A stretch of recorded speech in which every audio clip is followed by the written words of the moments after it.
ირაკლი ღარიბაშვილს ციხიდან გზავნილები არ აქვს. ამის შესახებ მისმა ადვოკატმა განაცხადა, რომელმაც ყოფილი პრემიერი რუსთავის საპყრობილეში მოინახულა. ამირან გიგუაშვილის თქმით, ღარიბაშვილი ციხის შიდა საყოფაცხოვრებო საკითხების მოგვარებას და გადაწყვეტას ელოდება. ინტერესების დამცველი ამბობს, რომ ყოფილი პრემიერი თავს მხნედ გრძნობს და მას სხვა პატიმრების მსგავსად ექცევიან. რაც ადრე შევა ციხეში, ადრე დატოვებს მას. ეს არის ადვოკატის განმარტება კითხვაზე, რატომ შევიდა ღარიბაშვილი ციხეში ერთი თვით ადრე, როცა მისი სასამართლოს ხდომა 12 თებერვალს იყო ჩანიშნული. ადვოკატს ასევე ჰკითხეს ღარიბაშვილის ოჯახის წევრების მიერ გავრცელებულ განცხადებებზე, რომ ყოფილი პრემიერი არ შევიდა სამართლებრივ დავაში, თუმცა ამაზე განმარტება არ გაუკეთებია.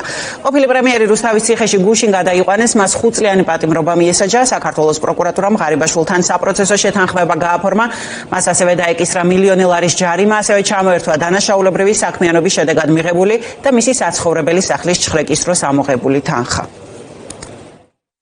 იგი არის მხნედ და იმყოფება იგივე მდგომარეობაში, რა მდგომარეობაში ნებისმიერი სხვა პირი საჯარახსოვრების დაწესებულებაში.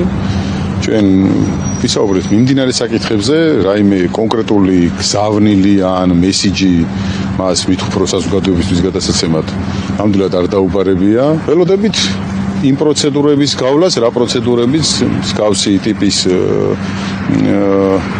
პატიმარს ახასიათებს, გულისხმობთ შესაბამის რაღაცა პირველადი საკითხების გადაწყვეტას, დამოკიდებულება მის მიმართ არის ნორმალური. როდესაც მოხდა პოზიციების შეჯერება ბრალდების მხარესთან, მაშინ გაფორმდა საპროცესო შეთანხმება. ესეც დადგენილი წესია.